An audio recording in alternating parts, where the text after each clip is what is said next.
مزہ دیجیے، اس میں آواز نہیں آ رہا دور سے، کیا کر رہا ہے ادھر دیجیے، یہ کالم کی آواز بڑھائیے ادھر کے، یہ کیسے رکھیں، بول رہے ہیں بلائیے، ہلو ہلو، جتنا آواز یہ برداشت کر سکے اتنا بڑھا کے رکھیے آپ۔ زندگی گزر جانی ہے، چاہے آپ اچھے کام کریں یا برے کریں، برے کام کریں گے تو آپ کی عمر میں برکت بھی نہیں ہوگی، پتہ ہی نہیں چلے گا کہ عمر گزر کیسے گئی۔ جی بات سمجھ رہے ہیں آپ، پتہ ہی نہیں چلے گا، ہائے میں نے کیا کیا۔ جب انسان کے سامنے موت کا فرشتہ آئے گا تو سوچے گا ہائے میں نے کیا کیا، میں اس سے تو اچھے کام کر لیتا تو بڑا اچھا رہتا، کاش مجھے تھوڑی سی مہلت مل جائے۔ لیکن خدا کی قسم موت کا فرشتہ کسی کا رشتہ دار نہیں لگتا کہ اسے مہلت دے جائے۔ بات سمجھ رہے ہیں آپ؟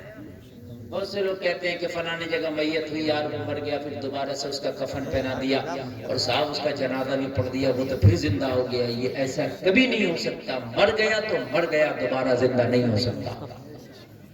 بات سمجھ رہے ہیں آپ؟ ہاں نہیں آ سکتا، سکتے کا مرض ہو سکتا ہے، اس کی سانس رک گئی وہ الگ بات ہے، دھڑکن رک گئی کچھ الگ بات ہے، لیکن بھائی مر گیا تو پھر واپس نہیں آئے گا۔ ہمارے ہاں یہ کوئی تصور نہیں، کسی کے ہاں 7 جنم کا تصور ہے، اللہ نے ایک ہی دیا، ایک ہی بس۔ اس کے بعد جب آپ ملو گے تو میدان محشر ہوگا، جب آپ ملو گے تو یہ دنیا کا نظام ہی نہیں ہوگا، وہ نظام آخرت میں آپ قدم رکھ چکے ہو، اور آپ نے کیا جمع کیا ہے وہ رجسٹر آپ کے ہاتھوں میں دے دیا جائے گا۔ آپ نے کیا کیا ہے کیا نہیں کیا ہے وہ سارا رجسٹر آپ کے ہاتھوں میں ہوگا، اور اس میں آپ نے جو جو کیا ہوگا سب نوٹ ہوگا۔ کسی کی اینکھ میں سے چرا کے کرنا تھوڑا ہے وہ بھی لکھا ہوگا، کسی کی مرچی توڑی ہے وہ بھی لکھا ہوگا، کسی کا نقصان کیا ہے وہ بھی لکھا ہوگا۔ بہت سے لوگ فری کا نقصان کر دیتے ہیں، ان کو بھی فائدہ نہیں ہے مگر پھر بھی نقصان کر دیتے ہیں، ایسا بھی ہوتا ہے، ان کا فائدہ بھی نہیں ہے مگر پھر بھی نقصان کر دیتے ہیں، ایسے بھی ہیں، وہ بھی لکھا ہوگا، سمجھ رہے ہیں؟ وہ بھی لکھا ہوگا۔ یہ جو جانوروں کو ستاتے ہیں، سمجھ رہے ہیں آپ نے، کسی نے کتے کے بچے کو مار دیا، کسی نے مینڈک کو مار دیا، یہ بھی لکھا ہوگا۔ جانوروں کو آپ نے پالا، ان کی حیثیت سے بڑھ کے ان پر بوجھ ڈالا، وہ بھی لکھا ہوگا۔ اب جانوروں کو پالتے ان کی حیثیت سے بڑھ کے ان سے بوجھ نہ ڈالیں۔ آپ بھینس پال رہے، اس کا جو بچہ ہے دودھ دوئیں تو اتنا ضرور باقی چھوڑ دیں کہ اس کے بچے کے پینے کے لائق رہ جائے۔ ایسے نہیں ہے کہ 50 روپے کلو دودھ بک رہا ہے تو سبھی نہیں چھوڑ لیں آپ، اس بچے کا بھی حق ہے، جو اس کا بچہ ہے بھینس کا، اس کے لائق نہیں چھوڑیں آپ۔ یہ سب آپ کی ذمہ داری ہے، جو بنا سوچے سمجھے یار کچھ بھی کھا لے کچھ بھی پی لے، یہ تو جانور ہوتے ہیں۔ انسانوں کی تو یہ پہچان ہے کہ کھانے سے پہلے دیکھے کہ حلال ہے کہ حرام ہے، کھانے سے پہلے دیکھے کہ یار خراب ہے کہ اچھا ہے، کھانے سے پہلے دیکھے کہ میرا حق ہے کہ کسی اور کا بھی حق ہے۔ یہ تو یار جانوروں کا کام ہے، جیسے بھی آئے بس آئے اور کھائے۔ لیکن آج انسان مجھے لگتا ہے کہ شاید جانوروں سے بھی بڑھ کر کے اب کام کرنے لگ گیا ہے۔ جانور دلالی نہیں کرتے، جانور کمیشن نہیں کھاتے، بات سمجھ رہے ہیں آپ؟ یہ دلالی بھی کر رہا ہے، یہ کمیشن کا بھی کھا رہا ہے، سمجھ رہے ہیں آپ؟ بچوں بات نہیں، بالکل خاموش، میں آپ کو دین سکھا رہا ہوں۔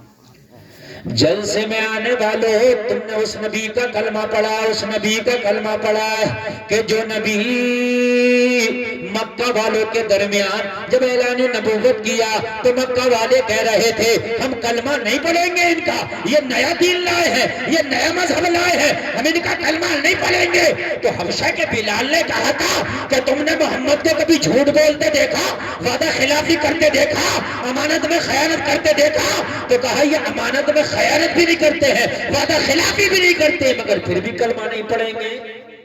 دشمن بھی یہ کہہ رہے تھے کہ یہ وعدہ خلافی نہیں کرتے، یہ امانت میں خیانت نہیں کرتے، یہ جھوٹ نہیں بولتے، مگر کلمہ نہیں پڑھیں گے۔ وہ حسد تھا ان کا، کیا تھا؟ حسد۔ حسد بڑی بری بیماری ہے، بہت بری بیماری ہے، اس کو مت پالو۔ حسد اگر سینے میں آ گیا تو ایمان کو نہیں رکنے دے گا. جس کھیت میں گھاس ہو جاتی ہے نا تو کھیتی نہیں ہوتی, ماری جاتی ہے. جس سینے میں حسد ہو جاتا نا ایمان نہیں رکنے دیتا. حسد بڑی خطرناک بیماری ہے.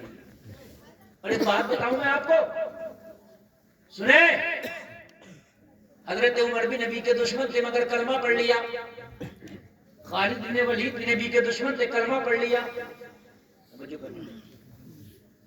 لیکن ابو جہل نے کلمہ نہیں پڑھا. کیوں نہیں پڑھا؟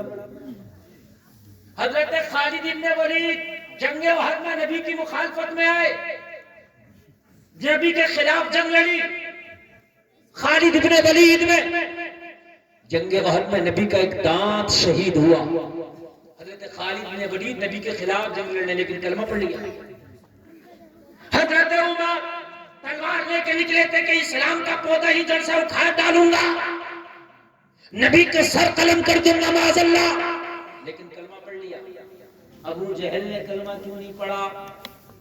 وہ بھی اسی مکہ میں رہتا تھا, روزانہ دیکھتا تھا. توجہ فرمائیے. اور دوسرے پڑھتے رہے, یہ کیوں نہیں پڑھا؟ تو کان کھول کے سنے.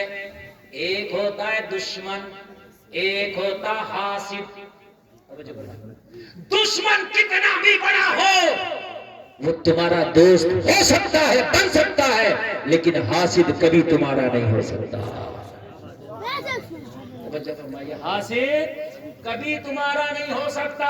حضرت عمر حاسد نہیں دشمن تھے, حضرت خالد بن ولید حاسد نہیں دشمن تھے, اس لیے کلمہ پڑھ لیا. ابو جہل دشمن نہیں حاسد تھا. کیا تھا؟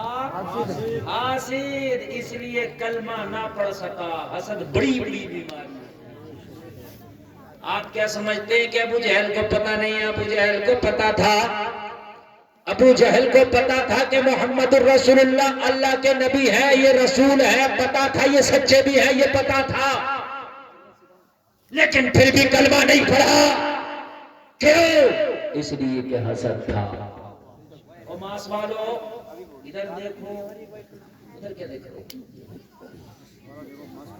ادھر دیکھو. نہیں ماسک لگائے تو چاہے کوئی بات نہیں ہے, کبھی کرونا آ جائے دوبارہ سے, لیکن آپ ہماری طرف ماسک کی اجازت ہے. حسد بہت بری بیماری ہے. حاسد کبھی تمہارا نہیں ہو سکتا. دشمن اگر مڈر بھی ہو جائے نا اور دشمنی ہے تو ایک نہ ایک دن دوست ہو جائے گا.